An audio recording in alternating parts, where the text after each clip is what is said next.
नमस्कार दोस्तों, मेरे YouTube channel eminent coaching classes में फिर से आपका स्वागत है। आज के इस वीडियो में मैं आपको एक्सक्रीशन के बारे में पढ़ाऊंगा और साथ में हम ह्यूमन एक्सक्रीटरी सिस्टम की डिटेल भी पढ़ेंगे। तो टॉपिक है एक्सक्रीशन। सबसे पहली बात तो एक्सक्रीशन शब्द का अर्थ क्या है। कई बार हम दो टर्म्स इंटरचेंजेबली यूज करते हैं, जिसमें एक है एक्सक्रीशन और एक है इजेशन। हालांकि ये दोनों एक दूसरे से एंटायरली डिफरेंट है। कैसे? एक्चुअली इजेशन टर्म का अर्थ होता है removal of undigested remain from the body. Removal of undigested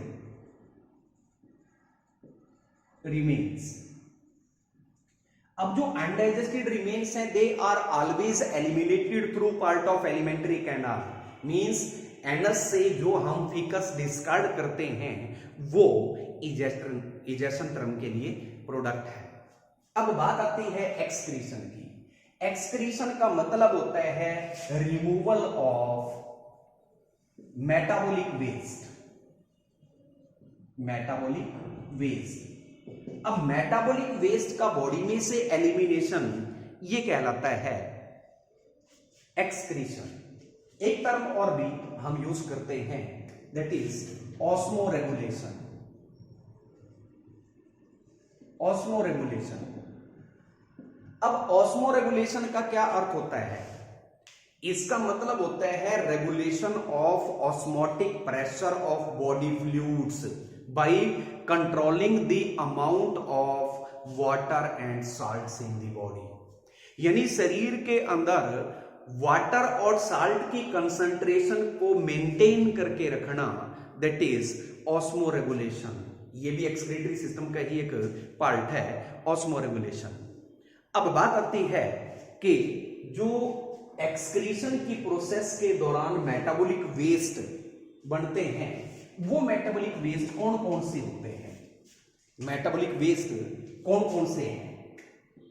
waste products different type के होते हैं। वेस्ट प्रोडक्ट्स के जो डिफरेंट टाइप्स हैं, उनमें एक तो होता है nitrogenous waste products. Nitrogenous waste products.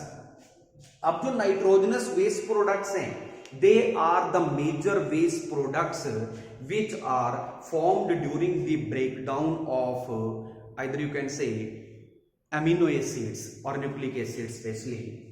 metabolic waste में नाइट्रोजनस वेस्ट प्रोडक्ट कुछ एनिमल्स एलिमिनेट करते हैं अमोनिया के रूप में, कुछ यूरिया के रूप में, कुछ यूरिक एसिड के रूप में, और भी कई हैं जैसे सेरेटिन है, सेरेटिनिन है, हाइप्यूरिक एसिड है।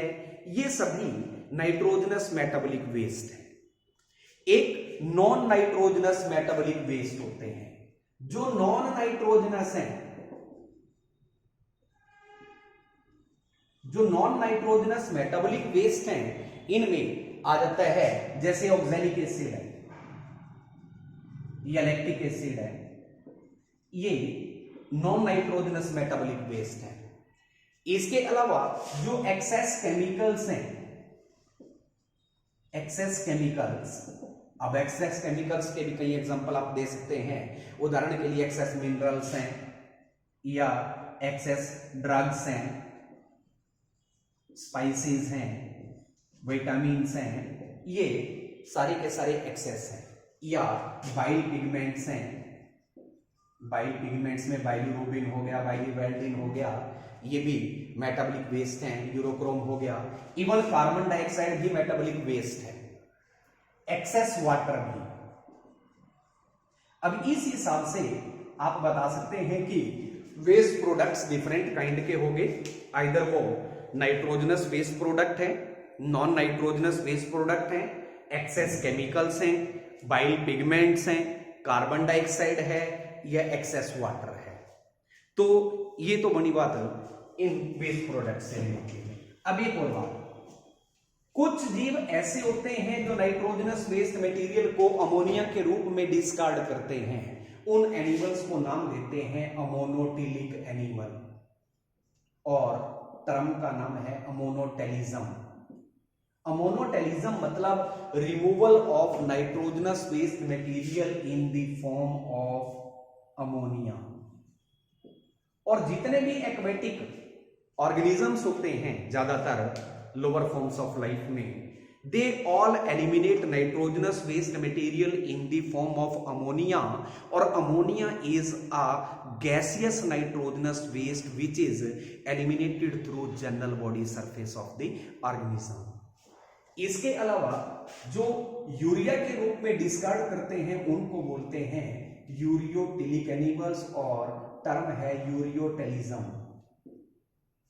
means elimination of nitrogenous waste material in the form of urea which is removed in the form of liquid waste।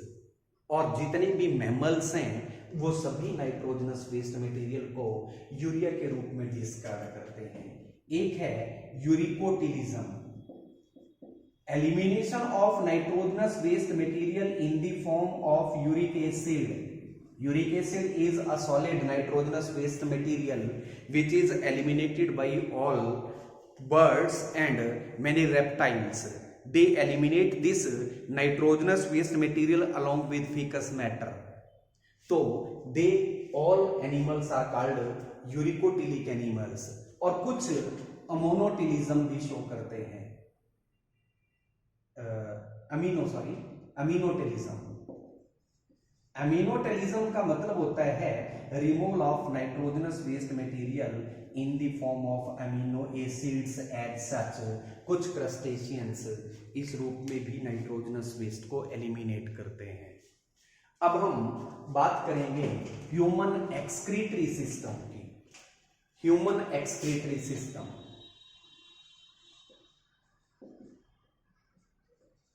जो ह्यूमन एक्सक्रीटरी सिस्टम है इसके मेन पार्ट्स क्या हैं, उसमें आ जाता है a pair of kidneys, a pair of ureter, then urinary bladder and urethra. ये ह्यूमन एक्सक्रीटरी सिस्टम के पार्ट्स हैं। मैं डायग्रामेटिकली एक्सप्लेन करता हूं।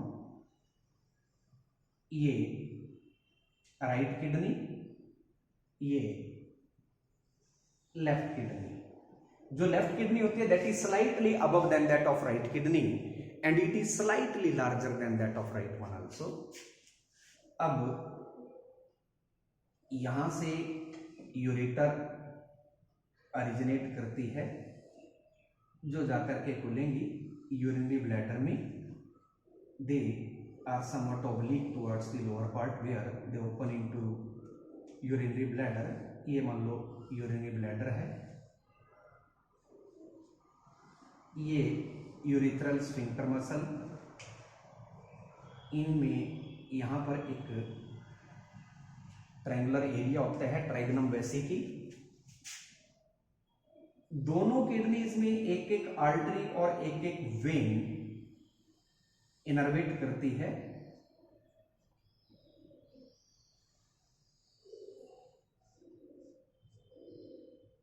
ये आर्टरी होगी रीनल आर्टरी, जो ऑक्सीजनेटेड ब्लड को यहां पर लाएगी और किडनी का जो फंक्शनल यूनिट है वो उसकी फिल्ट्रेशन करेगा। ये रीनल वेन, ऐसे ही इधर ये रीनल आर्टरी,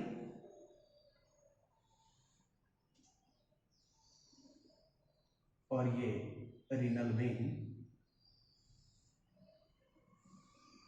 ऐसे दोनों किडनीज के ऊपर एक एक पिरामिडल ग्लैंड प्रेजेंट होती है जिसको नाम देते हैं एड्रिनल ग्लैंड। अब ये ह्यूमन एक्सक्रीटरी सिस्टम के पार्ट्स हैं, मैं लिख देता हूं। ये हो गया एड्रिनल ग्लैंड, ये दोनों किडनीज पे प्रेजेंट होती हैं।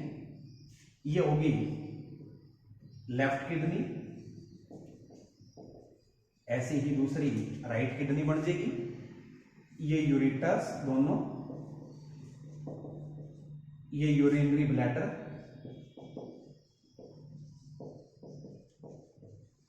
ये यूरिथ्रा,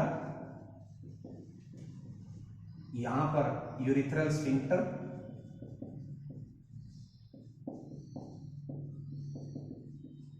ये ट्रायंगुलर एरिया जो है, नाम बोलते हैं इसको ट्राइग्नम वेसिकी,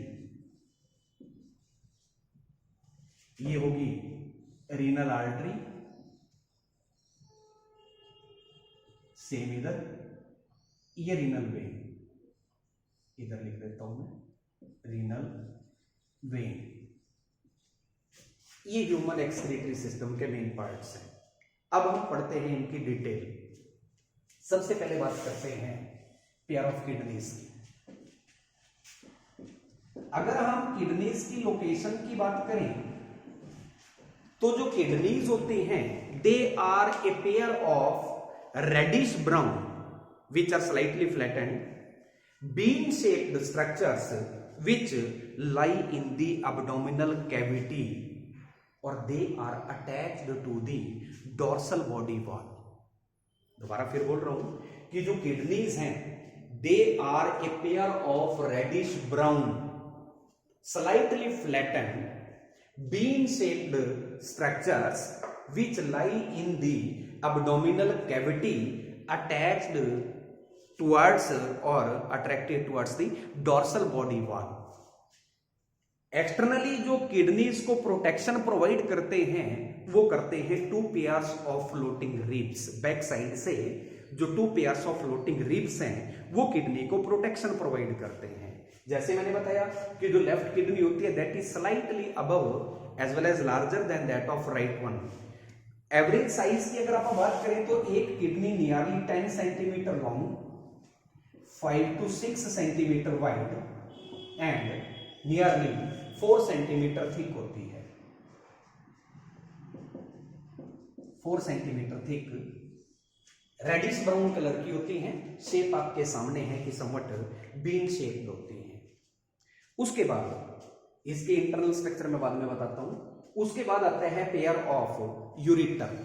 जो पेयर ऑफ यूरिटर्स हैं, यूरिटर ये व्हाइटिश, ये बड़ी, ये दोनों जो यूरिटर्स होती हैं they are a pair of whitish narrow distensible muscular tubes which are about 30 centimetre long और नीचे जाकर के समवट ओब्लिकली प्लेस्ड हो जाती हैं। दे ओपन इनटू यूरिनरी ब्लैडर और ये ओरिजिनेट करती हैं हाइलम पार्ट ऑफ किडनी से, देन एंटर करती हैं यूरिनरी ब्लैडर के अंदर। यूरिनरी ब्लैडर के अंदर यूरिटर की सहायता से जो यूरिन आता है वो बाई पेरिस्टाल्टिक मोड आता है, पेरिस्टालसिस मेथड से आता है। उसके बाद यूरिनरी ब्लैडर, जो यूरिनरी ब्लैडर है ये एक मीडियम पियर शेप्ड डिस्टेंसिबल सैक है। पियर शेप्ड, शेप की बात कर रहा हूं, डिस्टेंसिबल सैक। इसकी जो मैक्सिमम यूरिन स्टोरेज कैपेसिटी होती है वो 300 to 800 ml तक होती है। यानी कुछ टाइम के लिए इमरजेंसी कंडीशन में हम यूरिन को स्टोर करके रख लेते हैं, रोक लेते हैं, बिकॉज जो मैक्चुरेशन है that is a voluntary process जो हमारी व्हील से चलती है। मैक्चुरेशन का मतलब होता है urge of passing out urine. तो यूरिनरी ब्लैडर की storage capacity maximum up to 800 ml of urine की होती है। देन यूरिथ्रा, इसके बारे में मैंने आपको जब ह्यूमन मेल और फीमेल रिप्रोडक्टिव सिस्टम के बारे में पढ़ाया था तब भी बताया था कि ये एक ट्यूब लाइक स्ट्रक्चर होती है और इसके यूरिनरी ब्लैडर की जहां से इस यूरिथ्रा की ओपनिंग होती है that is guarded by a circular shaped muscle called urethral sphincter muscle. ये स्फिंक्टर मसल होती है ओपनिंग के ऊपर। अब दूसरी बात, ह्यूमन फीमेल के अंदर जो यूरिथ्रा होती है वो नियरली 4 सेंटीमीटर लॉन्ग होती है। मैंने 3 to 5 बोला था तो एवरेज 4 हो गया। इसी प्रकार ह्यूमन मेल्स में यूरिथ्रा नियरली 20 सेंटीमीटर लॉन्ग होता है। बल्कि मेल रिप्रोडक्टिव सिस्टम में मैंने यूरिथ्रा के भी पार्ट आपको बताए थे, प्रोस्टैटिक यूरिथ्रा, मेम्ब्रेनस यूरिथ्रा और पीनियल यूरिथ्रा। तो ये नियरली 20 सेंटीमीटर लॉन्ग होता है ह्यूमन मेल में। और यही यूरिथ्रा जो है ह्यूमन मेल के अंदर एक कॉमन पैसेज के रूप में एक्ट करता है which help in expulsion of urine during maturation as well as release of semen during ejaculation. तो ये हो गया ह्यूमन एक्सक्रीटरी सिस्टम के मेन पार्ट्स। अब हम बात करते हैं मैकेनिज्म ऑफ यूरिन फॉर्मेशन की, वो मैं नेक्स्ट वीडियो में आपको कराऊंगा। एक तो किडनी का फंक्शनल यूनिट यानी बोमेन्स कैप्सूल, नेफ्रॉन की पूरी स्ट्रक्चर और mechanism of urine formation next video में आपको